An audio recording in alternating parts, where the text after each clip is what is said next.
Imagine कीजिए, आप एक ऐसे सुबह जागते हैं जहां सड़कों पर गाड़ियों का शोर नहीं बल्कि परिंदों की चहचहाहट है।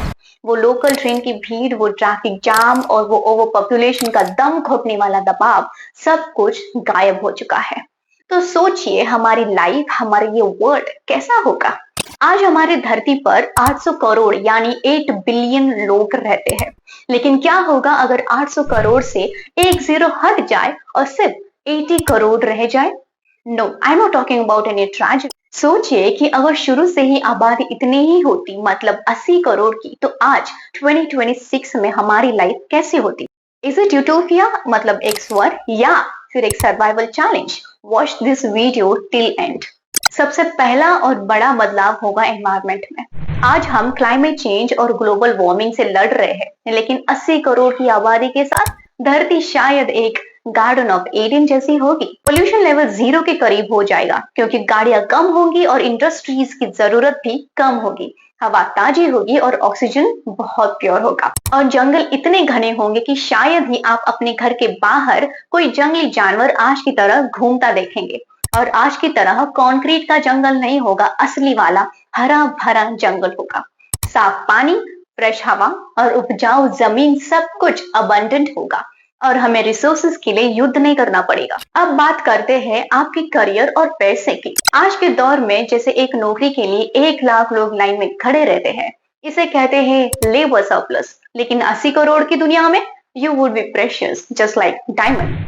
क्योंकि जब लोग कम होते हैं तो हर एक इंसान की वैल्यू बढ़ जाती है, क्योंकि काम करने वाले हाथ कम होते हैं। इसलिए हम रोबोटिक्स और एआई में आज से 100 साल तक आगे होते और हर छोटा काम मशीनें आज कर रही होती।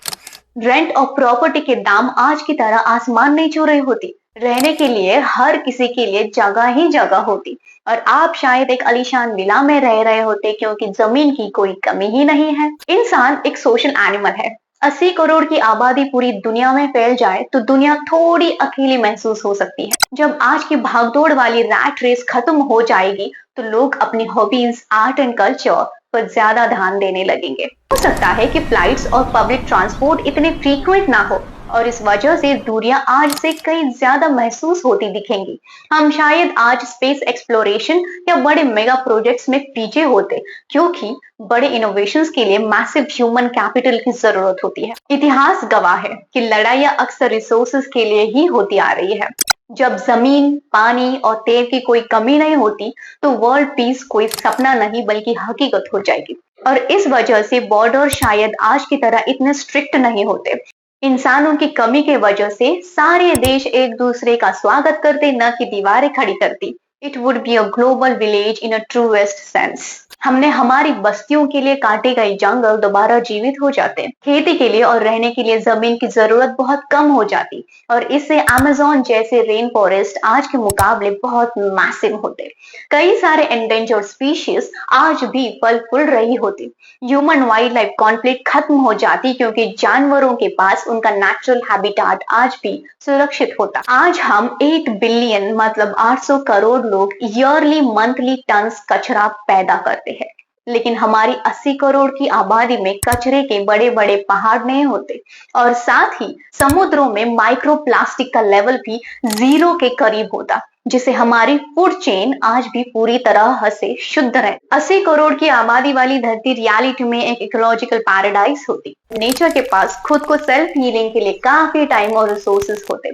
हालांकि इसका एक छोटा नेगेटिव साइड ये होता कि ह्यूमन रिसोर्सेज की कमी के कारण बड़े लेवल के एनवायरमेंटल कंजर्वेशन प्रोजेक्ट्स को चलाने के लिए हमारे पास मैन पावर भी कम होती। लेकिन सच तो ये है कि उस समय हमें प्रकृति को बचाने की जरूरत ही नहीं पड़ती क्योंकि वो खुद ही सुरक्षित है। सो गाइस, 80 करोड़ की आबादी वाली ये दुनिया बड़ी शांत, शुद्ध और कीमती होती। वहां हर सांस की ताजगी होती और हर इंसान की अहमियत होती। आज हम 800 करोड़ लोग हैं और यही हमारी सबसे बड़ी ताकत भी है। आज की डाइवर्सिटी, टैलेंट और भीड़ ही नए नए इन्वेंशंस होते।